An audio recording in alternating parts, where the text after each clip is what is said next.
Hi everybody, welcome to another week of Meals on the Seesaw. It is Monday night, half-term week, and we're starting the week with a creamy Italian chicken pasta. I just made that up. It's something like that. It's a creamy sauce on the pasta with chicken on the top. So I took some chicken breasts, I cut them in half horizontally so they're much thinner pieces, so cut them through the middle. And then I just coated them in a seasoned flour, which was just some flour with salt, pepper, garlic powder and Italian seasoning mixed through. I then put them in a skillet with a little bit of olive oil and cooked them for about 5 minutes on each side until they were just about cooked through, and then popped them in a warm oven while I prepared everything else. Cooked up some pasta. I just happened to use fusilli, that's what we had. You can use spaghetti for this, you can use penne, whatever you've got, essentially bow ties, whatever. And then for the sauce I had a little bit of butter in the pan, added some chopped onion and garlic, let that cook for a couple of minutes just to soften. Then I added 2 chopped small tomatoes that I had. You could, ideally you want to use the kind of plum tomatoes or Roma tomatoes because they chop better for going into dishes. I didn't, I just had some little salad tomatoes, but they were quite firm. Chopped those up, added them in with a couple of spring onions. Then I put a tablespoon of flour in, just to bind it together. It doesn't come together the same as if you're making a proper roux. It just gives a bit of a binding. And then you want to add 2 cups of liquid, and you can use, I've used a little bit of white wine, some chicken broth and some double cream that I had left from the cheesecake yesterday. But you could use any combination of those, but you want it to be creamy. It's a creamy pasta sauce, but you could put some cream cheese through it instead if you wanted to keep the calories down, and just use chicken broth for the liquid. Then once that comes together, you want to stir through. I had some mushrooms that were already cooked. I stirred those through. A little bit more Italian seasoning into the sauce. Some red pepper flakes, chili pepper flakes, and then a nice big handful of Parmesan cheese, grated Parmesan. Just stir that all through, pour it in with your pasta, combine it all together. And you can either serve the chicken kind of whole pieces on the top, you can chop it up and stir it through. I've just got the chopped chicken sprinkled on the top of mine.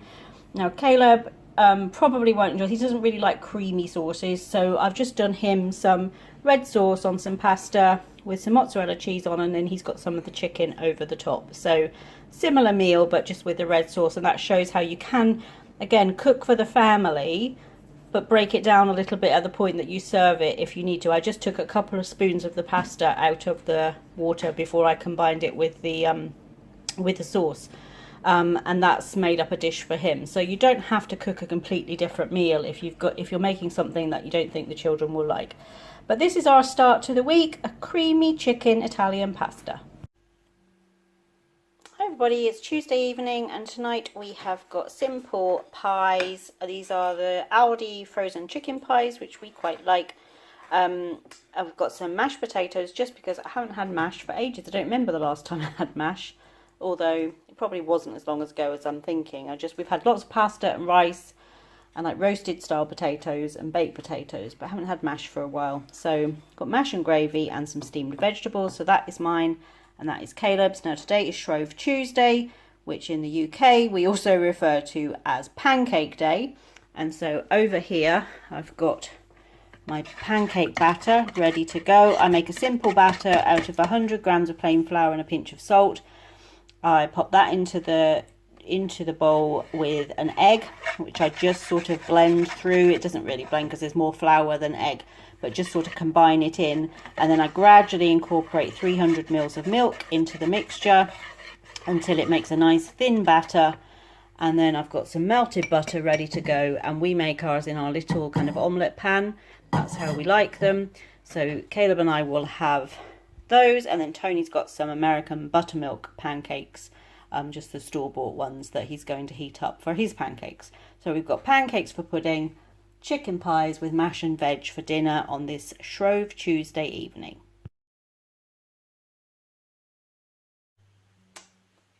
Hi everybody, it's Wednesday evening, and tonight we have got slow cooked teriyaki pork with some rice and stir fry vegetables.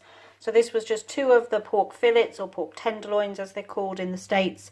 I made up a simple little teriyaki with some brown sugar, soy sauce, sesame oil, garlic and ginger and rice vinegar. Lots of recipes for a teriyaki sauce online. You can find one that suits you, or you could use a bottled sauce as well. Put that in the slow cooker with the 2 pork fillets, and then just let it cook for about, you only need to cook this for about 4 hours. So I cooked it for 4 hours, and then I added just a little bit of corn flour mixed with some water into the sauce just to thicken it up slightly. Put the pork back in and left it for about another half an hour. So because they're pork tenderloins or pork fillets, they don't need that long, even in slow cooker. So 4 hours was plenty. And then the rice has just got a bit of turmeric in the water to give it a nice colour. And then it's some frozen stir-fry vegetables, and I've just added a little bit of sweet chilli sauce in with those just to give them a little pop of flavour.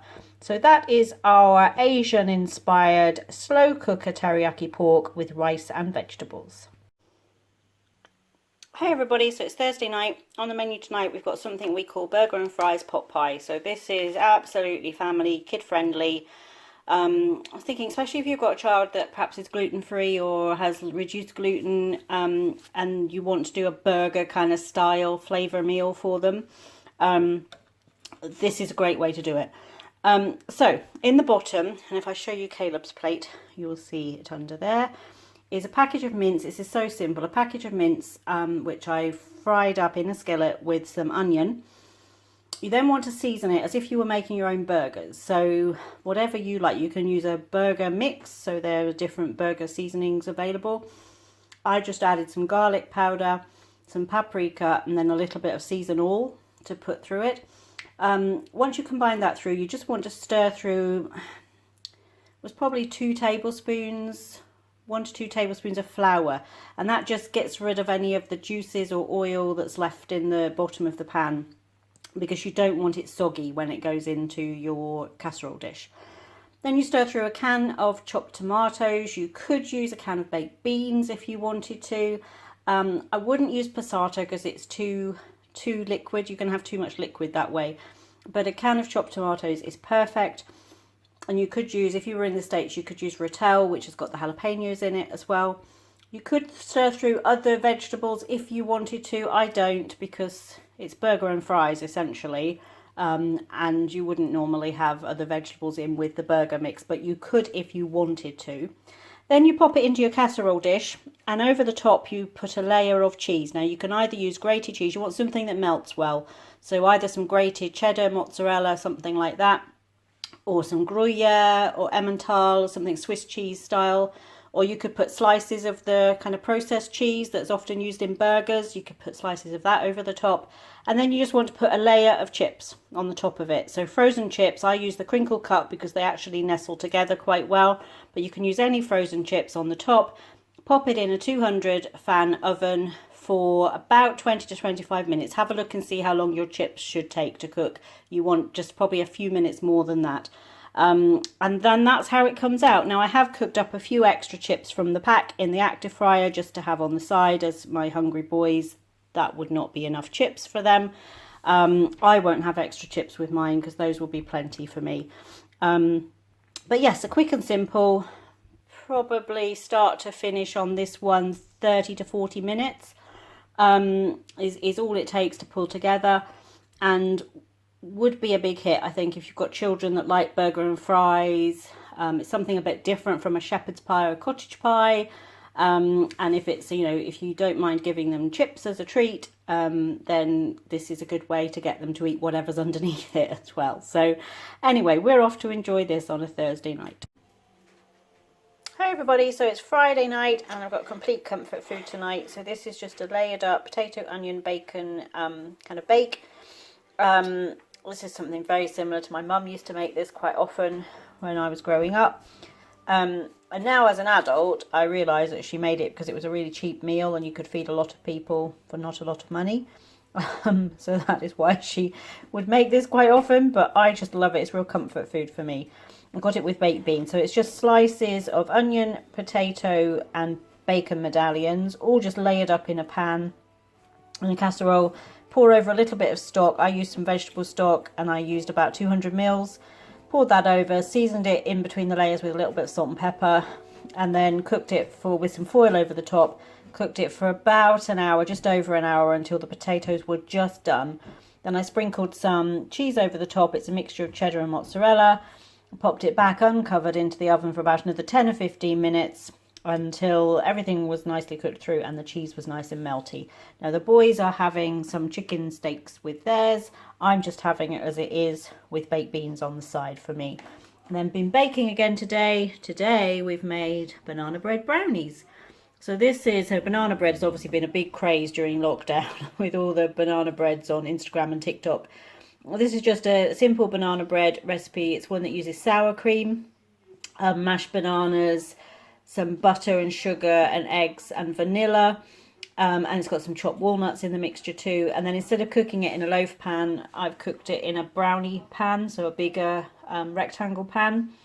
And then I've just made a brown butter frosting for the top, which is where you melt your butter in a saucepan until it just starts to turn colour, just starts to turn brown. You have to watch it quite carefully. And then whisk through icing sugar and again a little bit of vanilla and a little bit of milk to loosen it. And you use that as your frosting. So it's a bit like a buttercream, but it's done with melted browned butter rather than starting with a block of butter. So that is our little sweet treat for Friday night. So it's banana bread brownies. Hi everybody, so Saturday night, and tonight we're having spicy chicken pasta.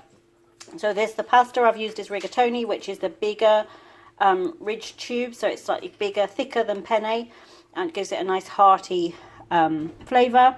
And then this is a really great dish. It does have some spice in it, so if you don't like kind of heat spice, then this is probably not the dish for you. It's not overpowering, but there is quite a bit in there. But it does use a lot of shortcuts to get you to dinner quite quickly again. So I've got some diced chicken. The diced chicken breast was on offer in Tesco this week, so I bought that rather than chopping up my own. And I sauteed that off to cooked through in some olive oil with a tablespoon of garlic, crushed garlic, and a tablespoon of red chili flakes, and then a sprinkle of black pepper and a sprinkle of salt. And just cooked that all together until the chicken was cooked through.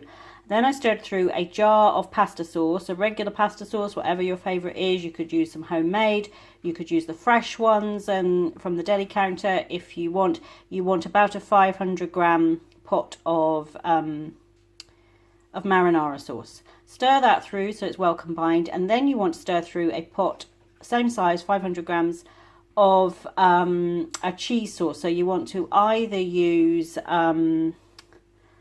like a fresh cheese sauce at the pasta counter in the supermarket, or you could use a jarred one, but you want the white kind of Alfredo style sauce, so it's cheesy and creamy. You want to stir that through. Now that takes a bit longer. I use the fresh and it takes a little while to break down, but it does eventually all combine.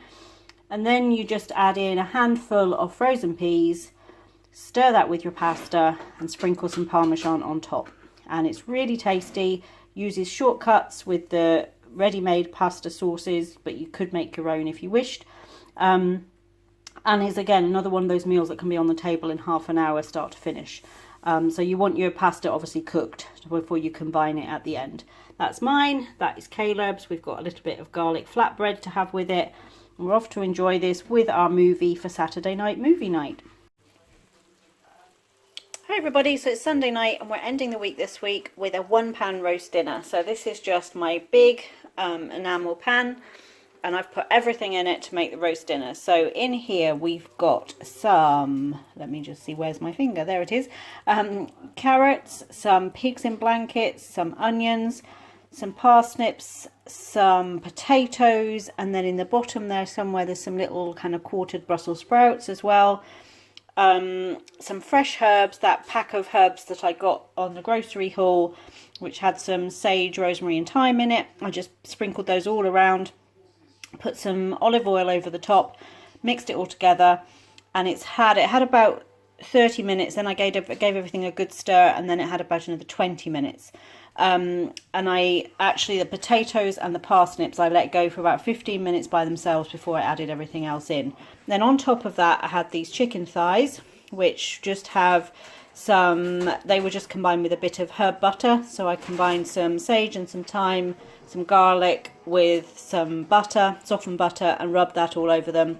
They went on the top and it all just roasted together. So you've got all the components of a roast dinner all in one big pan in the oven.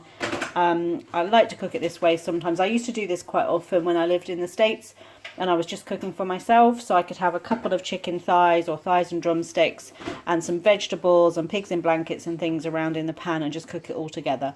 So quite a good way to do it if you're just cooking for a small number, but if you've got a nice big pan like we do, then you can fit a full family dinner in there.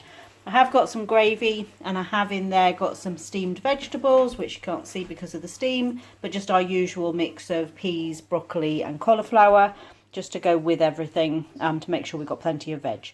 So that is our Sunday night dinner. Thank you for joining us for this week of meals, and we look forward to seeing you back here on SeeSaw soon.